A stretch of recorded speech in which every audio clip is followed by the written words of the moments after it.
Thank you, Madam Chair. And I would like to convey the greetings of Foreign Minister Qureshi to His Excellency Mr. Hugh Todd, Minister of Foreign Affairs of Guyana, and to thank Dr. Muhammad Irfan Ali, President of the Cooperative Republic of Guyana, for convening this meeting and for these insightful remarks. I would also like to take the opportunity to congratulate the Republic of Guinea on their upcoming chairmanship of the G77 and to assure them of Pakistan's full support and cooperation during their tenure.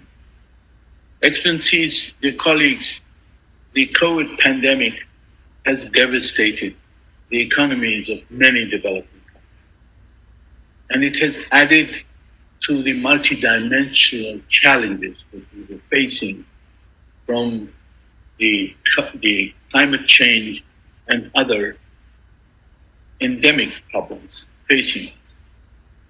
We must, at this time, focus on specific objectives that we need to achieve in order to recover from the devastation that we are facing.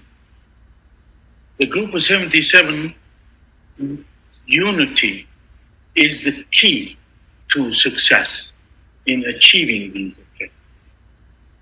A vaccine, once developed, must be available to all without discrimination and without pay.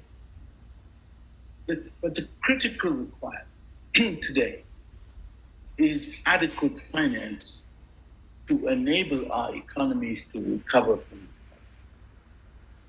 Let me enumerate what I feel are the most important. Firstly, debt suspension. As far back as in April, Prime Minister Imran Khan of Pakistan called for an initiative on debt relief.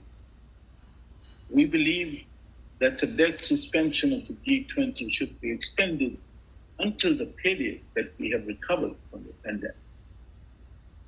The least developed countries' debt should be cancelled as they have asked. The debt restructuring for other developing countries, including through efficient debt buybacks and swaps, must be implemented. Sizable net inflows from the multilateral development banks should be invigorated and should be equal to a debt suspension. Vastly expanded concessional financing through the IDA and other sources. Fulfillment of the 0.7% ODA commitment.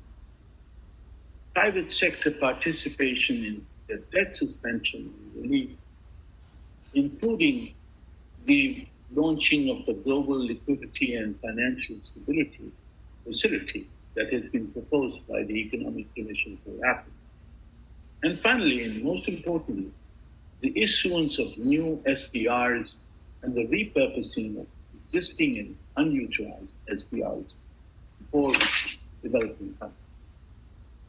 Madam Chair, most of these actions are already enlisted in the Addis Ababa plan. It is also, that plan also indicates that investment in sustainable and resilient infrastructure, energy, transport, water, sanitation, these are prerequisites for achieving our development goals. Investment in infrastructure will affect 92% of the SDGs. We need to mobilize an additional $1.5 trillion annually for investment in sustainable infrastructure. As the current president of ECOSOC, I have proposed the establishment of an infrastructure investment facility as a public-private partnership to accelerate sustainable infrastructure investment in development countries. I look to cooperate with the G77 in promoting this initiative.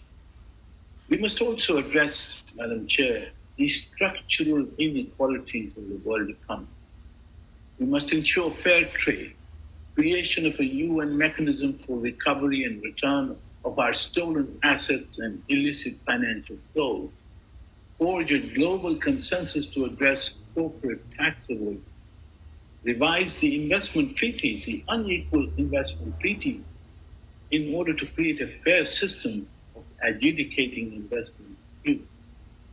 And we must enhance the access of developing countries to advanced technology and to bridge the digital divide. This, Madam Chair, is a long agenda, and we know that under your guidance and under the guidance of our friends from Guinea, we will be able to work together to bridge our differences and to achieve our objectives. Thank you very much. I thank you, Ambassador Akram, for your statement.